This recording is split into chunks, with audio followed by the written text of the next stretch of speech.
کتاب مقدساتون همراهتون است. با هم باز کنید لطفاً به کتاب زکریای نبی. ادامه میدیم به مطالعه خودمون از این کتاب. در باب 5 و 6 هستیم. اگر که جسم اجازه میده بر احترام کلام خدا سر پا میستیم و من چند آیه اول رو میخونم، دعا میکنیم و بعد پیغام کلام خدا در این قسمت با هم نگاه میکنیم. کلام خداوند در کتاب زکریای نبی باب 5 اینطور میگه: و باز چشمان خود را برافراشته نگریستم و توماری پران دیدم و او مرا گفت چه چیز میبینی؟ گفتم توماری پران میبینم که طولش 20 ذراع و عرضش 10 ذراع می باشد. او مرا گفت این است آن لعنتی که بر روی تمامی جهان بیرون می رود، زیرا که از این طرف هر دزد موافق آن منقطع خواهد شد و از آن طرف هر که سوگند خورد موافق آن منقطع خواهد گردید. دعا کنیم.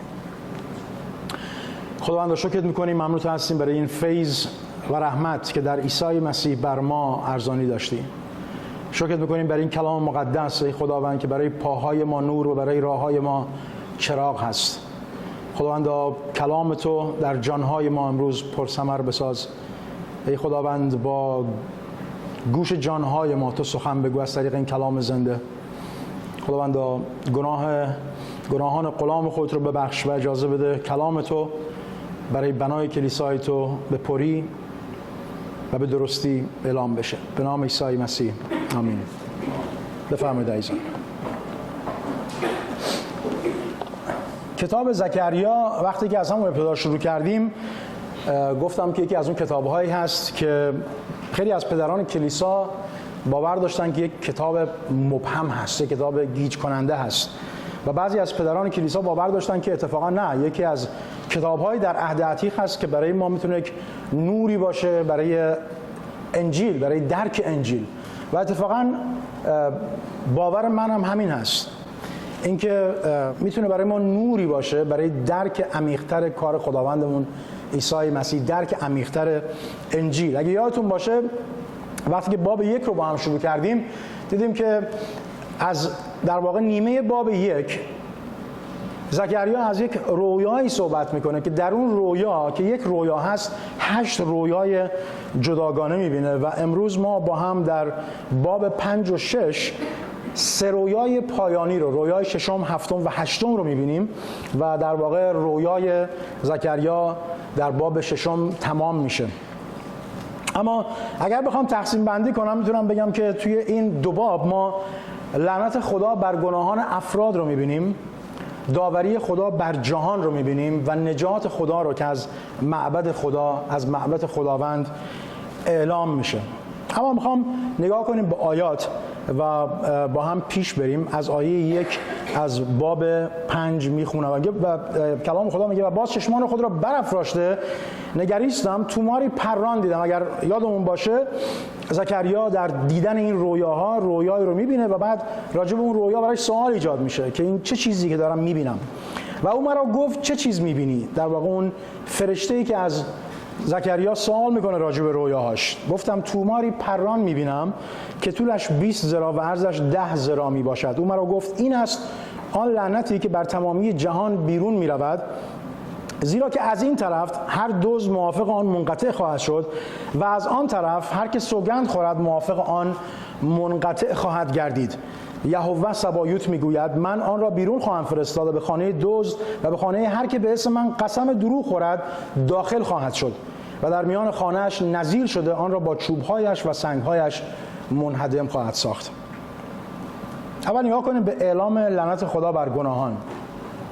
تومار توی کتاب مقدس یا نشونه لعنت هست یا نشونه برکت هست. وقتی توماری باز میشه یا قرار لعنتی اعلام بشه یا برکتی اعلام بشه.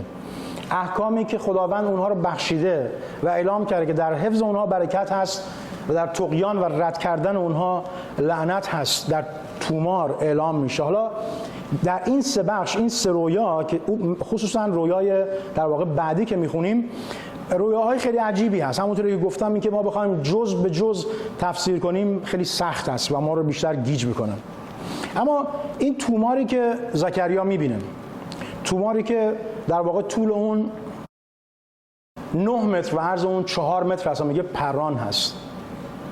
و دو طرف اون نوشته، یک طرف اون در واقع نوشته برای دروغگوها و یک طرف نوشته برای دزدها. وقتی من نگاه میکردم میخوندم یاد این، نمیدونم بعضی از شما شاید دیدید این بنرهایی که هواپیماها میچرخونن، بنرهای تبلیغاتی، خیلی شبیه اوناست. یک توماریه که نوشته شده و اون رو میبینه که دو طرفش نوشته. اما خیلی عجیبه که همین ابتدا میخوام روی صحبتم با خودمون هست به عنوان کلیسا، به عنوان مسیحیان. ما امروز 10 فرمان رو خوندیم و خدا رو شکر برای این احکام که چارلز اسپرجن میگه در واقع اوج احکام خداوند هست. میدونیم که کشورهایی که حقوق مدنی رو نوشتن از این فرامین استفاده کردن و حقوق مدنی رو توی قوانین خودشون رو گذاشتن. دروغ نگو، به مال همسایت طمع مورز، به خانه همسایه خود طمع نداشته باش. حالا گاو و الاغ و حالا شما میتونید بذارید تسلا و خونه و این چیزا. و بارها این احکام رو میبینند و بعد همچین احکامی در کلام خدا ما میبینیم که خداوند میگه من با شما مقاومت میکنم. و توجه بکنید این قوم به اسارت رفته و برگشته و یه چیزایی یاد گرفته مثل تجارت و اینها. بعدها میبینیم وقتی که ما در میان جلوتر 400 سال بعد وقتی که عیسی مسیح میاد میبینیم مثل باجگیرایی که با دارایی‌های مردم تجارت میکنن و خیلی افراد دیگه‌ای که یاد گرفتن چطوری با دروغ و در واقع با ریاکاری مال‌اندوزی کنن. و روی صحبت من امروز با خودمون این هست که واقعا ما مراقب باشیم، ما که این احکام رو داریم مراقب باشیم، به خاطر این کلام خدا داره اینجا به صورت جز به افراد میگه که لعنت خواهد بود برای کسانی که علیه احکام من زندگی میکنن. و به یک شکلی این دو در واقع حکم که اینجا اعلام میشه نماینده کل احکام هست، کل احکام خداوند رو داره نشون میده، در واقع معیار کلام خدا رو نشون میده و اقوامی رو که علیه این احکام طغیان کردن. اما چیزی که میخوام بهش دقت کنیم از اون گفتگوی زکریا هست. اگر که برگردیم به باب 1، باب 2، باب 3 و 4، یادمون میاد که زکریا رویا رو میبینه، فرشته‌ای هست از فرشته سوال میکنه.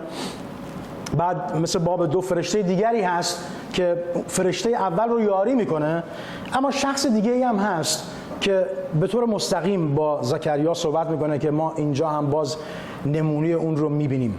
ببینید الان داره در واقع چه اتفاقی میفته. ببینید چی میگه در ادامه آیات در رابطه با داوری بر کل جهان است، نه فقط گناهان شخصی افراد بلکه داوری که بر کل جهان هست. و اینجا در واقع اون نبوتی است که گفتم یکی از گیج کننده ترین رویاها در کل کتاب مقدس هست. یه پس فرشته‌ای که با من تکلم نمود بیرون آمده، من رو گفت چشمان خود را برافراشته ببین که این که بیرون میرود چیست. گفتم این چیست؟ او جواب داد این است آن ایفایی که بیرون میرود و گفت نمایش ایشان در تمامی جهان این است. و اینک وزنی از سرب برداشته شد و زنی در میان ایفا نشسته بود. او گفت این شرارت است. پس وی را در میان ایفا انداخت و آب و آن سنگ سرب را بر دهانه‌اش نهاد. پس چشمان خود را برافراشته نگریستم و اینک 2 زن بیرون آمده و باد در بالهای ایشان بود و بالهای ایشان مثل بالهای لقلق بود و ایفا را در میان زمین و آسمان برداشتند. پس به فرشته‌ای که با من متکلم می‌نمود گفتم اینها ایفا را کجا بردند؟ او مرا جواب داد تا خانه‌ای در زمین شنعار برای وی بنا نمایند و چون آن مهیا شود آنگاه او در آنجا بر پایه خود برقرار خواهد شد. تصویر عجیبیه. ایفا یک ظرف هست، یک پیمانه هست که در بین عبرانی‌ها در واقع برای نگهداری و برای وزن کردن خوراکی‌های جامد مثل آرد و حبوبات و گندم و برنج استفاده می‌شد. حدود 40 کیلو در واقع گنجایش داشت. اما نشانه‌ای بود از اندوخته‌ها، از داشته‌ها، از در واقع شکل یک جامعه و اون چیزی که یک جامعه رو نشون میداد. حالا توی این ظرف زکریا میبینه که یک زنی هست. حالا اینکه چطوری جا شده، آیا صرفاً تصویر یک زن بوده یا ایفا خیلی بزرگ بوده یا اون خانم خیلی کوچیک بوده نمیدونیم، ولی میدونیم که نماد شرارت هست و به اون میگه که این یک نماد شرارت هست که شرارت کل جهان رو نشون میده. فرشته درب ظرف رو باز میکنه، زکریا آن رو میبینه و درب دوباره بسته میشه و این ظرف نشون دهنده طغیان کل جهان علیه خداوند و احکام اون هست، احکامی که در رویای بالاتر داره به اونها اشاره میکنه. و بعد میگه دو زن دیگه که بال دارن میان و اون ظرف رو بر میدارن میبرن به زمین شنعار که در واقع بابل هست و میدونیم بابل در واقع نماد ظلمت و گناه هست در کتاب مقدس. حالا بعضیا میگن این دو زن بالدار فرشته هستند که میان این ظرف رو میبرن. بعضی از مفسرین هم در بین یهودی ها هم مسیحی ها اینطور فکر میکنن. اما اگر بگم دقت کنیم متوجه میشیم زکریا چند بار راجع به فرشته صحبت میکنه و اگر اینا هم فرشته بودن میگفت فرشته. و موضوع دوم اینه که داره به اینا جنسیت میده، میگه زن، و ما میدونیم که کتاب مقدس به فرشته های خداوند جنسیت نمیده. فرشته ها جنسیت ندارن که مرد یا زن باشن. اما آیه 11 اتفاقا نشون میده اینها نه اینکه فرشته نیستن، بلکه اتفاقا با این شرارت که در این ظرف هست یه جورایی همکار هستن. این آیه 11 میگه او مرا جواب داد اونها اینو بردن تا خانه‌ای در زمین شنعار برای وی بنا نمایند و چون آن مهیا شود آنگاه او در آنجا بر پایه خود، بر ستون خود، بر جایگاه خود برقرار خواهد شد. اونا برای کمک به اون نماد شرارت اومدن تا اون شرارت رو وسعت بدن. اونها اومدن تا شرارت رو به جای این جهان ببرن. در واقع رویای نبی میگه با وجود اعلام کلام خدا، با وجود بودن کلام خدا در جهان، با وجود اعلام شدن کلام خدا در جهان، گناه و شرارت تا زمان داوری نهایی در کل جهان بیشتر و بیشتر و بیشتر خواهد شد. اما آخرین بخش رویا یا رویای هشتم که خیلی شبیه به رویای اول هست، به نوعی نمادها یا المانهای همون رویای اول هم میشه توش دید. رویایی که ما رو میبره به کتاب مکاشفه، آخرین کتاب عهد جدید، و توی این رویا ما دوباره لعنت خداوند، خشم اون بر گناه رو میبینیم، داوری بر جهان رو میبینیم و اینجا هست که ما نجات خداوند رو برای جهان میبینیم، آرامی و آسایش خداوند رو برای جهان میبینیم که در معبد اون اعلام میشه. نگاه کنیم به آیات باب 6. و بار دیگر چشمان خود را برافراشته نگریستم و اینک 4 عرابه از میان 2 کوه بیرون میرفت و کوهها کوههای مسین بود. مس در واقع سخت‌ترین فلز شناخته شده در اون دوران بود. آیه 2: در عرابه اول اسبان سرخ، در عرابه دوم اسبان سیاه، در عرابه سوم اسبان سفید و در عرابه چهارم اسبان ابلق قوی بود. و فرشته را که با من تکلم می‌نمود خطاب کرد و گفتم ای آقایم اینها چیستند؟ فرشته در جواب من گفت اینها 4 روح افلاک باشند که از ایستادن در حضور مالک تمامی جهان بیرون می‌روند.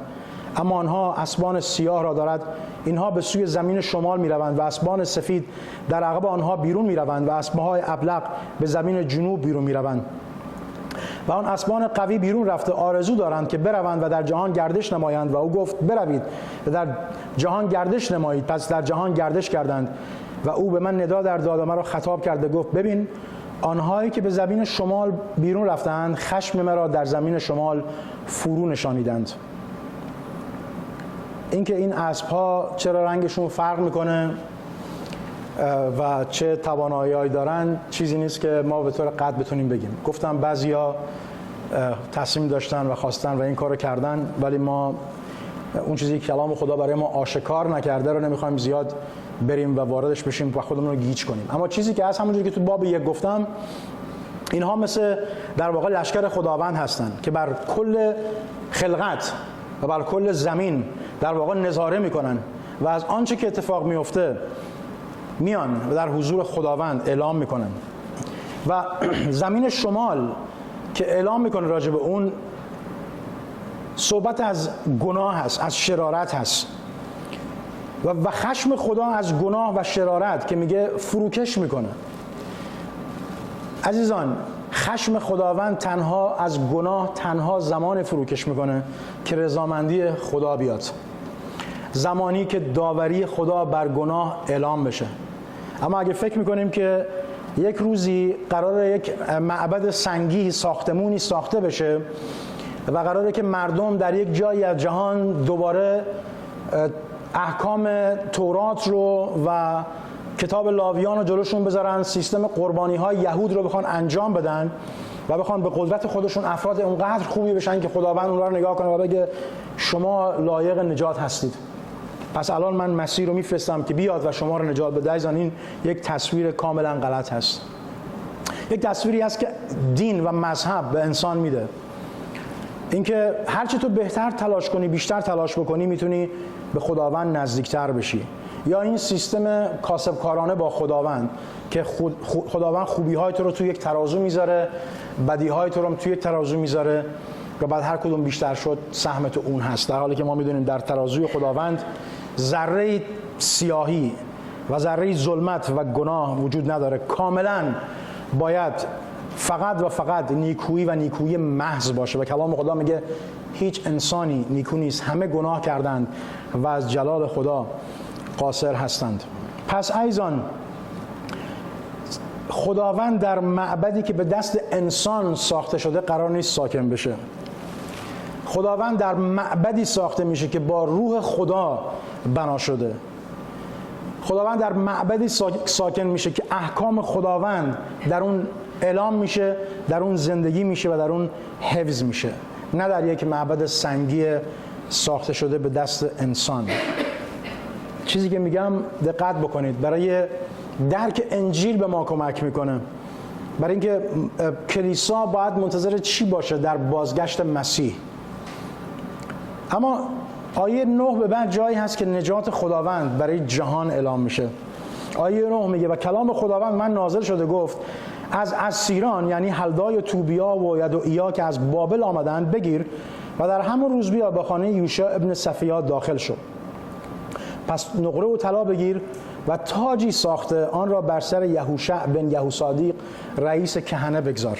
خدا از زکریا میخواد بره و چند نفری رو که اسم برد که از بابل برگشتن، از اسیرانی بودن که از بابل برگشتن و هدایا برای بازسازی معبد آوردن، هدایایی رو بگیره، تاجی بسازه از طلا و نقره، یک تاج خیلی با شکوه، و اون رو بر سر یهوشع کاهن بذاره. اما چه اتفاقی داره اینجا میفته؟ هیچ وقت بر حسب کلام خدا کاهن قوم اجازه نداشت تاج گذاری بشه. در واقع دو تا جایگاه متفاوت داشتن. پادشاه بود، کاهن یا شخصی که امور روحانی رو انجام میداد از اون جدا بود. اما اینجا زکریا در این رویا باید تاجی بسازه و کاهن رو تاج گذاری کنه. میخوام برای اینکه بیشتر متوجه بشیم بریم با هم به کتاب دوم تواریخ باب 26 و چند آیه رو بخونم راجع به عزیای پادشاه. از آیه 16 میخونم. دوم تواریخ باب 26 از آیه 16 اینطور میگه لیکن چون زورآور شد، عزیا رو میگه، عزیای پادشاه، دل او بر هلاکتش متکبر شد، دل خودش متکبر شد، رفت به سوی اینکه هلاکت خودش رو پیش بیاره. به یهوه خدای خیانت ورزیده، به هیکل خداوند در آمد تا بخور بر مذبح بسوزاند. پادشاه بود، اجازه نداشت در معبد کاری رو که کار کاهن است انجام بده. و عزیای کاهن از عقب او داخل شد و همراه او 80 مرد رشید از کاهنان خداوند در آمدند و ایشان با عزیای پادشاه مقاومت نموده. او را گفتند ای عزیا، سوزاندن بخور برای خداوند کار تو نیست، بلکه کار کاهنان پسران هارون است که برای سوزانیدن بخور تقدیس شدند. پس از مقدس بیرون شو، زیرا خطا کردی و این کار از جانب یهوه خدای تو موجب عزت تو نخواهد شد. آنگاه عزیا که مجمری برای سوزاندن بخور در دست خود داشت غضبناک شد و چون خشمش بر کاهنان افروخته گردید، برس به حضور کاهنان در خانه خداوند پهلوی مذبح بخور بر پیشانی او پدید آمد، جزام بر پیشانی اون آمد و عزیای رئیس کهنه و سایر کاهنان بر او نگریستند و اینک برس بر پیشانیش ظاهر شد. پس او رو از آنجا به شتاب بیرون کردند و خودش به تعجیل بیرون رفت. فهمید که چه اتفاقی افتاده، چون که خداوند او را مبتلا ساخته بود. و عزیا تا روز وفاتش کلام خدا میگه این برس بر پیشانی اون بود. و آیه 22 میگه اشعیا ابن آموس نبی بقیه وقایع اول آخر عزیا را نوشت. پس عزیا با پدران خود خوابید، یعنی مرد، و او را با پدرش در زمین مقبره پادشاهان دفن کردند. زیرا گفتند که برس است، پس پسرش یوتام در جایش پادشاه شد. پس چه اتفاقی داره اینجا در کتاب زکریا میفته؟ اگر که اینقدر خداوند راجع به تفکیک قدرت توی حکومت اسرائیل در واقع جدی بود، اینکه پادشاهان نباید وارد میشدن برای کار کهانت، چه اتفاقی داره اینجا میفته؟ چرا زکریا میاد و یهوشع کاهن رو تاجگذاری میکنه؟ عزیزان، برای اینکه اینجا داره یک تصویری داده میشه از یک کاهنی که میاد. همونجوری که گفتم کتاب زکریا یکی از مسیحایی ترین کتب عهد عتیق است که داره نبوت میکنه راجع به اومدن مسیحای موعود. اینجا داره صحبت میشه و داره اعلام میکنه که در آینده کاهنی خواهد اومد که هم کاهن و هم پادشاه است. اما قبل از اینکه اشاره کنم به این موضوع آیاتی رو با هم نگاه کنیم، میخوام به دو سوال از اعتقادنامه وستمینستر با هم نگاه کنیم، سوال 25 و سوال 26. سوال 25 میگه مسیح چگونه کاهن است؟ جواب: مسیح در جایگاه یک کاهن یک بار خود را به عنوان قربانی برای برقراری عدالت الهی تقدیم کرد تا ما را با خدا مصالحه دهد و همیشه برای ما شفاعت میکند. سوال 25: مسیح چگونه یک پادشاه است؟ مسیح در جایگاه یک پادشاه ما را زیر قدرت خود می آورد، بر ما حکمرانی و از ما محافظت می کند و تمامی دشمنان خود و ما را متوقف و بر آنها چیره می شود. اما نویسنده کتاب عبرانیان در مورد مسیح و موضوع کهانت و پادشاهی اون به خوبی برای ما توضیح میده. توی باب 4 وقتی راجع به کهانت مسیح صحبت میکنه، راجع به کاهنی صحبت میکنه که با ما همدرده، دردهای ما رو میدونه، ضعفهای ما رو میدونه، در این دنیا تجربه شده اما هیچ گناهی نکرده. یا میگه با دلیری نزدیک بیایم به تخت فیض و پر رحمت این کاهن، این کاهنی که در وقت ضرورت از ما دستگیری میکنه. توی باب 1 از همین کتاب عبرانیان میگه مسیح بالاتر از تمام قوات و ریاسات و فرشتگان هست، او پادشاه هست. آیه 9 میگه عدالت را دوست و شرارت را دشمن داشتی، اشاره میکنه به مزمور 45 آیه 9. عدالت را دوست و شرارت را دشمن داشتی، بنابراین خدای تو را به روغن شادمانی بیشتر از رفقایت مس کرده است. روغنی که اینجا داره اشاره میکنه روغنی هست که پادشاهان رو مس میکردن. اگه یادتون باشه وقتی که سموئیل رفت تا داوود نبی رو در واقع داوود رو مس بکنه برای که پادشاه دوم قوم بشه، باش روغن برد و اون رو مس کرد. این روغن پادشاهی هست. اما عجیب‌تر از اون عبرانیان باب 7 هست وقتی که راجع به ملکیصدق صحبت میکنه. ملکیصدق که پادشاه و کاهن شهر سلامتی است، شهر سالم هست و مسیح رو با اون مقایسه میکنه، میگه مسیح از ملکیصدق هم بالاتر هست، از اونی که هم پادشاه و هم کاهن بود. اما اوج این رو عزیزان در یوحنا ما میبینیم، در مکاشفه یوحنا در باب 19. نگاه کنیم به آیات 11 به بعد.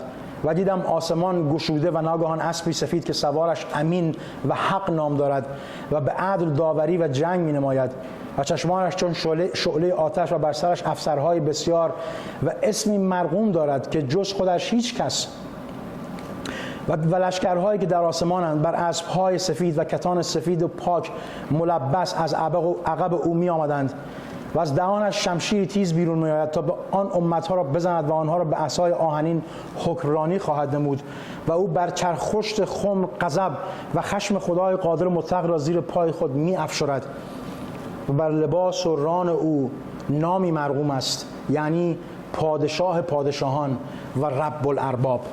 وقتی که یوحنا در اون مکاشفه راجع به بازگشت عیسی مسیح صحبت میکنه و اتفاقا وقتی مسیح عیسی بر صلیب بود هم بر بالای سرش نوشته بودند چی؟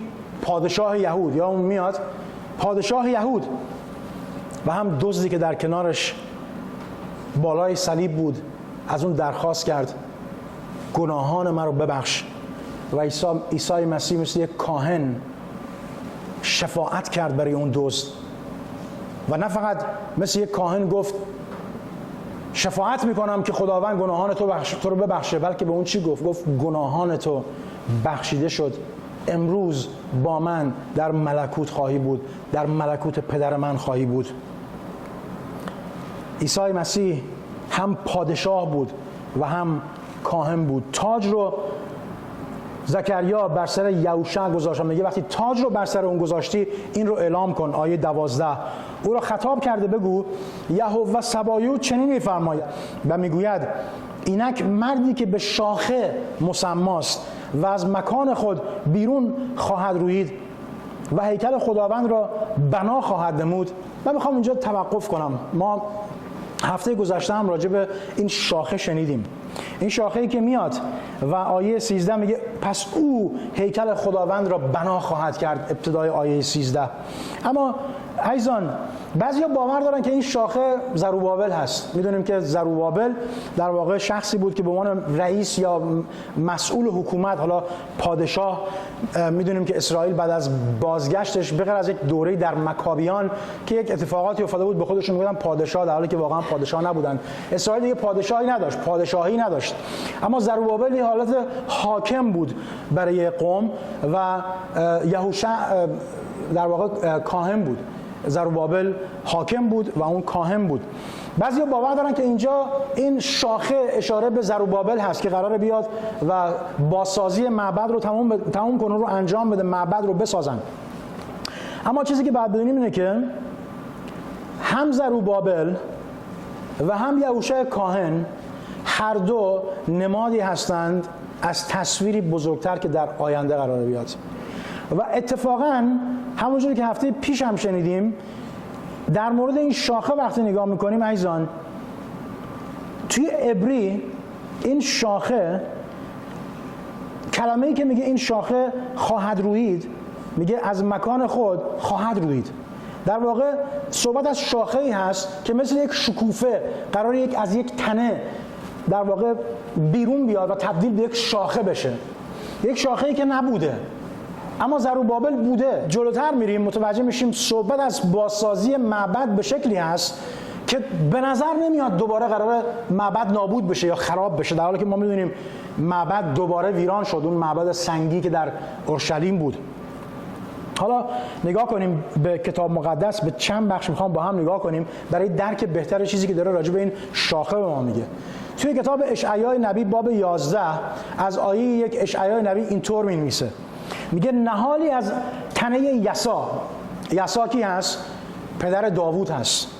میگه نهالی از تنه یسا بیرون آمده، شاخه‌ای که ریشش خواهد شکفت و روح خداوند بر او قرار خواهد گرفت، یعنی روح حکمت و فهم و مشورت و قوت و روح معرفت و ترس خداوند، و خوشی او در ترس خداوند خواهد بود و موافق رؤیت چشم خود داوری خواهد کرد و بر وفق سمع گوشهای خیش تنبیه خواهد نمود، بلکه مسکینان را به عدالت داوری خواهد کرد، به جهت مظلومان زمین به راستی حکم خواهد نمود، جهان را به عصای دهان خویش زده، شریران را به نفخه لبهای خود خواهد کشت و کمربند کمرش عدالت خواهد بود و کمربند میانش امانت. پس اینجا شاخه‌ای که داره ازش صحبت میکنه شاخه‌ای هست که از نسل داوود قراره بیاد و در اون آرامی هست، در اون نجات هست، او صلح هست، او عدالت هست. نگاه کنیم به آیه 13. پس او هیکل خداوند را بنا خواهد نمود و جلال را متحمل خواهد شد. جلالی که در واقع پادشاهان داشتن، میگه از آن او خواهد بود. بر کرسی جلوس خواهد کرد مثل یک پادشاه، حکمرانی خواهد کرد مثل یک پادشاه، و میگه چی؟ و بر کرسی او کاهن خواهد بود. هم پادشاه و هم کاهن خواهد بود. و اینجا دوباره در انتهای آیه 13 چیز رو میخونیم که برای ما بسیار آشناست، که اون رو در کتاب اشعیای نبی میخونیم. وقتی که اشعیای نبی میگه چی؟ میگه اون رو چی میگن؟ اون رو میگن خدای مشیر، پدر سرمدی، سرور سلامتی. انتهای آیه 13 میگه و مشورت سلامتی در میان هر دوی ایشان خواهد بود. یعنی کهانت و پادشاهی با هم یکی خواهند شد و در این پادشاه کاهن سلامتی خواهد بود. عزیزان در مسیح عیسی، در معبد او در کلیسا، مسیح پادشاه و کاهن است. اما برگردیم به ادامه و با آیه 14 و آن تاج برای حالم، توبیا، یودعیا و هن ابن صفنیا به جهت یادگاری در هیکل گذاشته شود. اون تاج در هیکل گذاشته بشه. و آیه باب 16 نگاه کنیم با هم به آیه 15. و آنانی که دورند خواهند آمد و در هیکل خداوند بنا خواهند نمود و خواهید دانست که یهوه سبایوت مرا نزد شما فرستاده است. و اگر قول یهوه خدای خویش را به کلی اطاعت نمایید، این واقع خواهد شد. صحبت از فرشته هست که با زکریا، با نبی داره صحبت میکنه. اما دوباره تو آیه 15 میگه متوجه خواهید شد که یهوه من رو فرستاده است در میان شما. ببین آیه 15 چی میگه؟ آنانی که دورند خواهند آمد. یهودی‌ها دور بودن، به اسارت رفته بودن در بابل و اونا برگشتند و در هیکل خداوند بنا خواهند شد. اما همه در هیکل خداوند بنا نشدند. نگاه کنیم به دوران عیسی مسیح. هیکل خداوند، حتی هیکل خداوند، معبد که بنا شده بود، جای شده بود برای دزدی. جای شده بود که کلام خدا پیچونده بشه و اعلام بشه. بیاد بیاریم اون چیزایی که عیسی مسیح به اونها گفت. پس این کی قرار اتفاق بیفته؟ کجا قرار اتفاق بیفته؟ اینهایی که دور هستند کی هستند؟ و میگه خواهید دانست که یهوه سبایوت مرا فرستاده است. عزیزان میخوام در انتها نگاه کنیم به آیاتی از رساله افسوسیان باب 2. نگاه کنیم به افسوسیان باب 2 از آیه 11 به بعد میخونم. دقت کنیم به این آیات. پولس رسول با هدایت روح خدا اینطور می‌نویسه: لحاظا به یاد آورید که شما در زمان سلف، در زمان گذشته، در زمان پدرانتون، ای امتها، در جسم که آنانی که به اهل ختنه نامیده میشوند اما ختنه ایشان در جسم و ساخته شده به دست است، شما را نامختون می‌خوانند، که شما در آن زمان از مسیح جدا و از وطنیت خاندان اسرائیل اجنبی و از وعده بیگانه و بی امید و بی خدا در دنیا بودید. لکن الحال در مسیح عیسی شما که در آن وقت دور بودید، زکریا میگه آنها که دورند خواهند اومد، هیکل خداوند رو بنا خواهند کرد و در این هیکل خداوند در اون هیکل جلال خواهد یافت. پولس رسول میگه شما که دور بودید، شما که بیگانه بودید، به خون مسیح نزدیک شدید، زیرا که او سلامتی ماست که هر دو را یک گردانید و دیوار جدایی را که در میان بود منهدم ساخت. او آیه 17 میگه ما رو مصالحه داد، او ما رو نزد خداوند برد، ما رو دخول داد. با آیه 19 میگه پس از این به بعد غریب و اجنبی نیستید، بلکه هموطن مقدسین هستید و از اهل خانه خدا و بر بنیاد رسولان و انبیا بنا شده اید که خون عیسی مسیح سنگ زاویه است که در وی تمام عمارت با هم مرتبط شده به هیکل مقدس در خداوند نمو می‌کند. هیکل، معبد مقدس که شما هستید که میاید، یهود و غیر یهود که دور هستند میان در خداوند، در مسیح عیسی معبد خداوند، در او که جانش رو برای این معبد میده ساخته میشه، شکل میگیره. مسیح به وساطت روح خودش در این مقدسین، در کلیسای خودش ساکن میشه تا معبد خدا برای ابد بنا بشه، تا روزی که عیسی مسیح برمیگرده تا عروس خودش رو بر روی زمین، یعنی کلیسا رو ملاقات کنه. اما میخوام در این آخر توجه کنیم به یک نکته مهم، یک موضوع خیلی مهم. مسیح به عنوان پادشاه، میخونیم توی انجیل متی میگه چی؟ میگه تمامی قدرت در آسمان و زمین به من داده شده. اون پادشاه تمام عالم هست. کلام خدا میگه موی از سر ما کم نمیشه مگر اینکه اون میدونه. اما تاج اون وقتی که بر روی این زمین بود، علیرغم اون چیزی که زکریا در رویاش میبینه، تاج طلا و نقره، تاج عیسی مسیح وقتی بر روی زمین بود چیزی جز یک تاجی که از خار ساخته شده بود نبود که بر روی سر اون گذاشتن پیش از اینکه اون رو مصلوب کنند. او گفت پسر انسان قدرت داره تا نه فقط بگه که گناهان تو بخشیده شد، بلکه حقیقتاً گناهان رو ببخشه. قدرت داره تا گناهان رو ببخشه. کاهنین زمینی به واسطه قربانی ها میگفتن خداوند گناه تو رو بخشید، اما عیسی مسیح میگه من گناه تو رو بخشیدم به عنوان کاهن اعظم. کاهنان زمینی وقتی به حضور خداوند میرفتن عزیزان قربانی میبردن. اول برای خودشون قربانی میبردن و بعد برای قوم، برای افراد. عیسی مسیح هیچ وقت در معبد قربانی نبرد، قربانی نگذروند، به خاطری که او گناهی نکرده بود. و اتفاقاً این کاهن برای من و شما، برای اینکه نشون بده کاهن ماست، شفیع ماست، هم قربانیش حیوانی نبود که به حضور خدا ببره، بره‌ای نبود که به حضور خدا ببره، گاوی نبود که به حضور خدا ببره، بلکه قربانی عیسی مسیح خودش بود.